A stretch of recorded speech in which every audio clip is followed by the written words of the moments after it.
Muito bem, muito boa tarde a todos. Como sabem, cá estamos para apresentar as propostas do PSD no âmbito do Orçamento de Estado e faço desde já uma breve nota sobre o tema. O Partido Social Democrata votou contra a proposta do Orçamento de Estado para o ano 2021. Votamos contra porque consideramos que esta proposta não se adequa ao momento presente, nem apresenta um rumo que permita ao país recuperar dos problemas estruturais de forma a nos aproximarmos dos níveis de crescimento económico e condições de vida dos nossos parceiros europeus. Este voto contra não nos inibe nunca, e muito menos em anos fulcrais como o que estamos a viver, de apresentarmos propostas de alteração que permitam superar algumas das debilidades que o Orçamento apresenta, com a consciência que será muito difícil modificar a sua estrutura base, na qual não nos revemos. As propostas apresentadas pelo PSD podem ser expostas em 3 grandes grupos. Melhorar a estratégia de saúde pública, nomeadamente no combate à pandemia, que é uma questão fundamental e central hoje em Portugal e no mundo. Superar a ausência de medidas de estímulo à recuperação económica de Portugal, que sempre dissemos que este orçamento não tinha medidas económicas para o país, e reforçar a coesão social e territorial do país neste momento em que vivemos. Mas se o país vivesse um contexto económico e social diferente, sem uma grave situação sanitária, sem níveis de endividamento público preocupante, certamente seriam outras e, porventura, mais profundas as propostas que apresentaríamos, em linha, aliás, com o programa eleitoral sufragado pelos portugueses. No entanto, dado o orçamento de base que foi preparado pelo Governo Socialista e as restrições todas conhecidas, estas são as medidas que no presente o PSD considera mais úteis e mais adequadas para melhorar a proposta do Orçamento de Estado. Portanto, há aqui um conjunto de propostas, são 91 propostas que o PSD vai apresentar, e nós vamos destacar algumas das propostas que já vos fizemos chegar à vossa mão, como sendo relevantes e importantes na nossa ótica para melhorar o Orçamento de Estado, como já dissemos também, que não podemos concordar com ele porque ele não vai ao encontro dos portugueses. Destacava, por exemplo, o programa para a recuperação de listas de espera, em matéria de combate ao problema gravíssimo que hoje temos todos no país, que é o combate, digamos, à pandemia, mas também atuar sobre quem está doente e precisa ser apoiado, numa fase muito importante. Este é um dos exemplos, na área da saúde pública. Quando falamos de superar a ausência de medidas de estímulo à recuperação económica de Portugal, podemos dizer, por exemplo, que vamos também incluir os sócios gerentes no novo apoio extraordinário aos rendimentos dos trabalhadores, que é uma matéria sobre a qual nós, ao longo do Orçamento de Estado de 2020, em vários momentos defendemos, e foi muito difícil ao Governo concordar com o PSD, mas a verdade é que veio ao nosso encontro e tomamos uma decisão nesse sentido. Uma matéria que é muito importante também, que é fundamental, que é o reforço do capital do Banco de Fomento. O Governo tem vindo a falar socialmente no Banco de Fomento com um capital muito reduzido. É importante também percebermos que sem este reforço de capital o Banco de Fomento não tem capacidade de apoiar a economia. Portanto, esta é uma medida importantíssima. E depois uma outra matéria que também é importante, e o PSD tem dito isto sucessivamente, em momentos permanentes, andamos a dizê-lo mesmo antes da pandemia, que é a questão do pagamento do Estado aos fornecedores. E, portanto, implementar um regime de pagamento do Estado a fornecedores a 30 dias. De uma forma definitivamente, acho que pensamos nós que o Governo não tem estado nada bem nesta matéria, portanto não tem cumprido aquilo que é a sua obrigação, numa fase em que, quando nós dizemos, todos dizemos, o Governo também diz, que precisamos de colocar dinheiro na economia, a primeira obrigação é pagar cumprir as suas obrigações perante os portugueses. Temos aqui uma medida também que nos consideramos da máxima relevância, uma proposta de alteração ao orçamento, que é uma redução em 50% nas portagens das ex-escudos, no interior e no Algarve, a partir de 1 de julho de 2021. Mas esta medida, importa dizê-lo também, tem que ver com o facto de haver uma discriminação negativa neste momento em relação ao anterior, porque houve um apoio, o programa começou um programa de apoio aos passes e aos transportes, que foi o PART, que foi aprovado pelo Governo, foi implementado pelo Governo, apoia muito mais as áreas metropolitanas. O interior ficou claramente fora deste apoio. A nossa proposta era no sentido de reduzir 50% das portagens, mas com uma condição fundamental. E isso faz parte também da proposta e é importante também que isto fique muito claro. É que ao Governo compete durante o primeiro semestre de 2021 renegociar os contratos de concessão e eventualmente alargar esse contrato de concessão, se isso for necessário para, digamos, acondicionar ou para comportar este crescimento, esta perca de receita da parte do Estado. Portanto, eu destaquei estas propostas, entre 91, são algumas relevantes, e agora passava ao Sr. Deputado Pacheco para destacar umas outras também, que me parece também que se... Muito obrigado. Não vamos elencar as 91 propostas, podem ficar descansados, mas, no entanto, há aqui mais algumas que são de interesse para todos os portugueses. Nomeadamente, forçar a concretização da meta de todos os utentes terem um médico de família, algo que foi um compromisso do Sr. Primeiro-Ministro e que nós, aquilo que estamos a exigir é que o Sr. Primeiro-Ministro fique bem visto e cumpra o objetivo que ele próprio se propôs, ou garantir, por exemplo, ainda na área da saúde, que os alunos de ensino superior que estão a realizar estágios nos hospitais do CNS e que estão a ser chamados, tenham o equipamento de proteção individual disponibilizado pelas instituições e que não sejam eles próprios a ter que suportar os custos desse equipamento. Ainda de apoio à economia, naturalmente que propomos a suspensão do pagamento por conta que já esteve em vigor durante o presente ano, continue durante o próximo ano.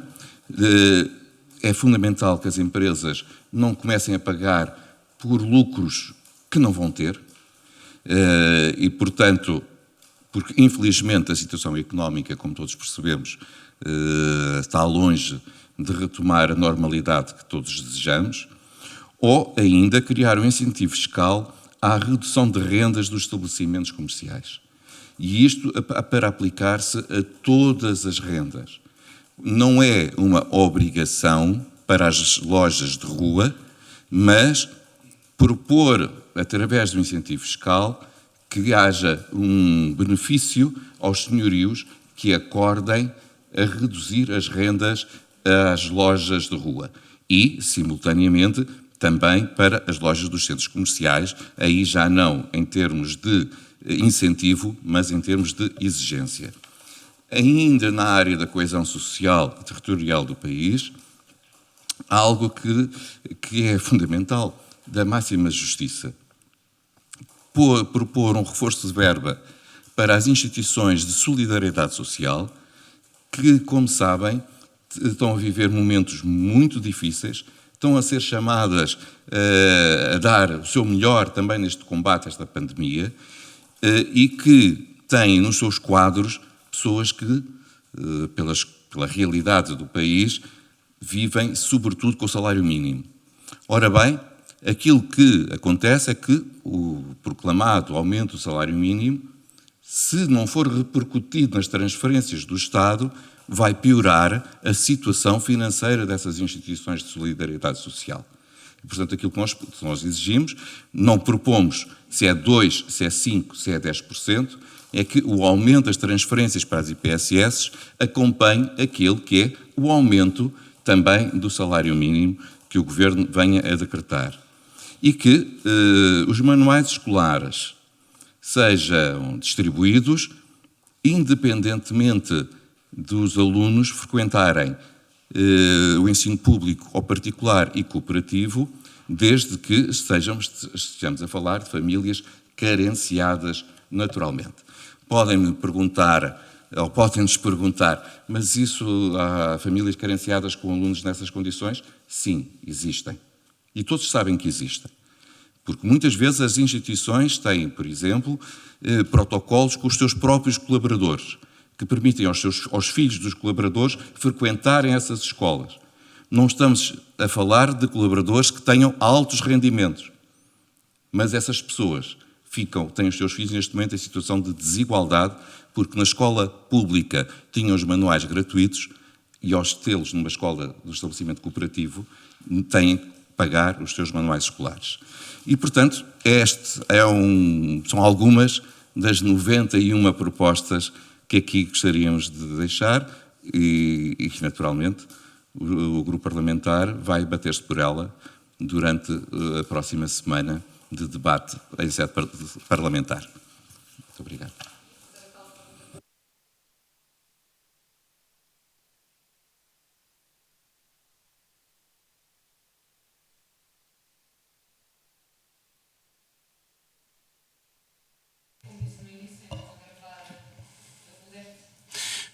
O PSD sempre teve um discurso, e corresponde à realidade, de grande responsabilidade. Já dissemos isso anteriormente, voltamos a referir no Orçamento de Estado, em todo o debate do Orçamento de Estado, quer de início, quer agora, de grande responsabilidade. E, portanto, o período é um período muito complexo para a vida das pessoas, de todos os portugueses, e não era o momento de fazermos aqui uma proposta de redução de impostos, não era esse o momento. O que temos dito e reafirmamos é que o que é mau é termos chegado ao período da pandemia, da dificuldade, e o país ter a carga fiscal que tem. E, portanto, o que devia ter acontecido antes era preparar o país para um momento difícil que pudesse acontecer, que ninguém previa, mas a verdade é que a realidade sempre nos contorna, digamos assim, e, portanto, não houve essa preocupação.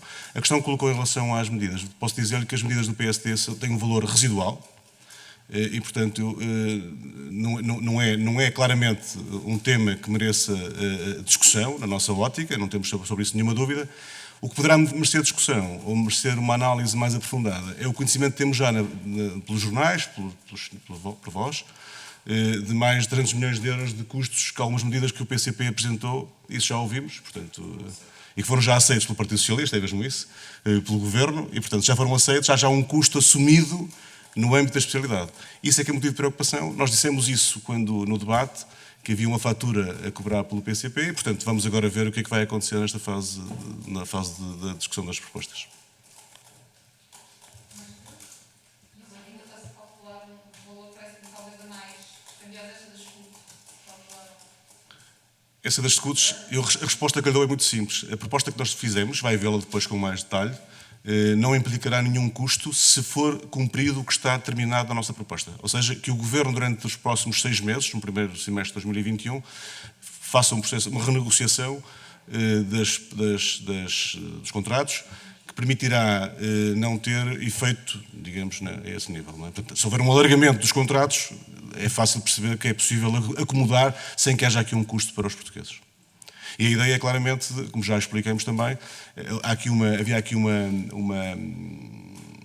prejuízo, a palavra não é esta, agora não é melhor que me surge, para a zona interior do país, porque uma discriminação negativa, digamos assim, e há necessidade também de nós repormos e valorizarmos também o interior. Não chega o discurso de valorizar o interior e a coisa territorial e depois não fazer nada por isso. A preocupação é esta, com a preocupação e a grande responsabilidade que o PSD sempre teve e continua a ter, de não imputar estes custos ao Orçamento de Estado. Uma preocupação de grande responsabilidade. O Governo já tinha apresentado uma proposta, certa do Conselho de Ministros, de redução das ex-escudos, pelo menos temporariamente, uma redução parcial, já não... Uma redução muito residual. Aliás, a pergunta que me está a colocar é muito bem colocada, porque nem se lembra muito bem qual foi a proposta que foi aprovada. E, portanto, era demasiado residual. O que estamos aqui a falar é de uma proposta substancial do ponto de vista... substancial com efeito para as pessoas. Substancial para as pessoas, não em termos de custo para o país. Isso aí não existe se for cumprido o que está na proposta. Depois, não é suficiente para o que estamos aqui a falar. Relativamente à redução do IVA na restauração, não vão apresentar qualquer proposta nessa área? Nessa área não temos nenhuma proposta. Mas poderão acompanhar, alguns partidos estão a propor uma descida para 6% da restauração. A resposta que lhe dou a essa pergunta, é se vamos acompanhar algumas medidas. O PSD sempre disse, e vamos dizer o mesmo agora, que é, vamos analisar as propostas que surgirem, com detalhe e com preocupação, e depois, perante o mérito das propostas, tomar essa decisão. Com maiorias positivas nas propostas que tiverem mérito. Não há nenhuma resposta em concreto na alternativa de propostas de alteração para o setor da restauração? Tirando as vendas, que Ia dizer isso precisamente. As das rendas é um exemplo concreto de uma medida que tem impacto não só para o setor da restauração, mas para todo o comércio em geral. E, portanto, o setor da restauração beneficia muito por esta medida, que não é do ponto de vista autoritária, porque nós não somos um país com direção central em que seja o Estado que tem que interferir nos contratos que existem, mas é através do incentivo fiscal que é dado ao próprio senhorio para que possa conceder essa redução. E concedendo essa redução não só para trás, E, portanto, aqueles que tiveram, durante essas reduções, durante o ano 2020, o senhorio é beneficiado, mas também aqueles que venham a promover durante o próximo ano. Através do IRS e da forma como os senhorios podem abater como é tributado, através da taxa liberatória, os rendimentos que têm das lojas arrendadas. Lojas que podem ser para restauração ou para outras quaisquer. Não é uma diminuição da taxa liberatória em si. Não.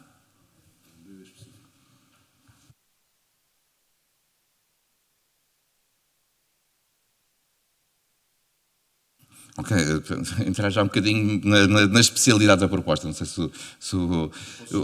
então, se queres explicar, só para dizer, como qualquer cidadão que seja proprietário de uma loja, quando preenche o seu IRS, vamos dizer assim, a sua entrega de IRS, tem um campo que é para o rendimento de propriedade, nomeadamente que são rendas de andares ou neste caso, de lojas. Aquilo que nós propomos é que o montante da redução seja igual ao montante apurado para a matéria coletável em sede de pagamento de imposto. E, portanto, se eu reduzir a renda em 50%, vamos pôr assim, aquilo que vou apresentar para além disso, só é somado 50%, só é motivo de cálculo para pagamento de imposto 50% do valor que eu efetivamente recebi. E, portanto... Diga. Não. Já o que está a dizer é o seguinte. Como é óbvio, o cidadão que reduza a renda e, portanto, tem menos rendimento, automaticamente, vai pagar menos imposto. Isto é natural. Mas nós estamos a dizer é que ele assim não ganha nada nesta perspectiva, não tem incentivo. O que nós estamos é majorar aquela que é a redução do valor da matéria coletável para que se aplica à taxa. E, portanto, em vez de reduziu a renda a 50%, iria pagar 50% a menos de imposto, vamos dizer assim, mas para além disso ainda leva com um benefício de outros 50% daquilo que queria pagar, de modo a que, um pouco, se permitem, a nossa reflexão foi um pouco o regime que se aplicou para o layoff.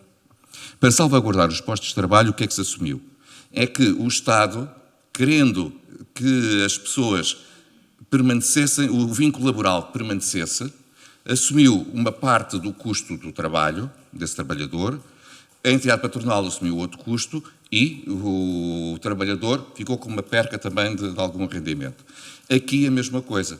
Caso contrário, o senhorio que pensava só, eu reduzo a renda, eu é que sou, vamos dizer, o prejudicado, a menos que a loja feche e aí era prejudicado pela totalidade.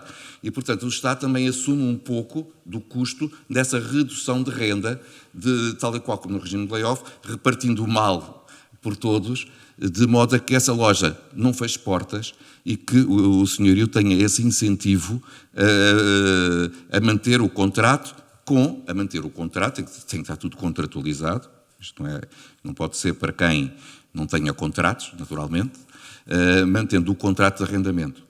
E isso permitirá que essas atividades económicas possam estar menos asfixiadas com o alívio dos seus custos. E, claramente, um dos setores que vai beneficiar é a restauração. Isso é claríssimo. Eu posso acrescentar, a pergunta é mesmo isso, nós estávamos aqui a ver para responder a essa questão. São regimes diferentes e, portanto, há uma proposta nesse sentido também. As lojas de centros comerciais, a proposta vai no sentido de nós considerarmos que é um tema da máxima relevância, tem diferenças pela sua característica, portanto, os centros comerciais têm um regime diferente e, portanto, a nossa proposta vai no sentido de atribuir terá que haver uma redução da renda em função do volume de vendas, até um limite de 50%, limite mínimo de 50%. No fundo, sinteticamente, digamos que é isto. Ou seja, face a período homólogo de 2019. Imaginemos que em 2020, agora há aqui uma redução de 60% das vendas, não é? A redução da renda terá que ocorrer em 50% dessas vendas, não é? No mínimo. Não é? Se for 60%, se for 40%, 40%. Estão a ver? Portanto, digamos que a redução ocorre até um limite mínimo de 50%, a não ser que haja um entendimento da parte dos proprietários e dos lojistas, digamos assim, de quem está a explorar o espaço comercial, de fazer um contrato diferente. Mas a ideia é mesmo aqui intervir até ao final de março de 2021, primeiro trimestre de 2021. Isto é muito relevante também. A outra proposta não é, a outra é para 2020, como percebeu, e 2021 o ano inteiro. A outra é diferente, é o regime fiscal. Esta aqui digamos, esta é mesmo obrigatória, e, portanto, ocorre manter-se em vigor até 31 de março de 2021. Vamos ver como é que tudo isto decorre, como é que decorre.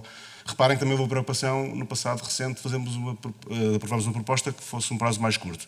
E avaliaremos como é que tudo vai correr, quer a pandemia, quer a economia.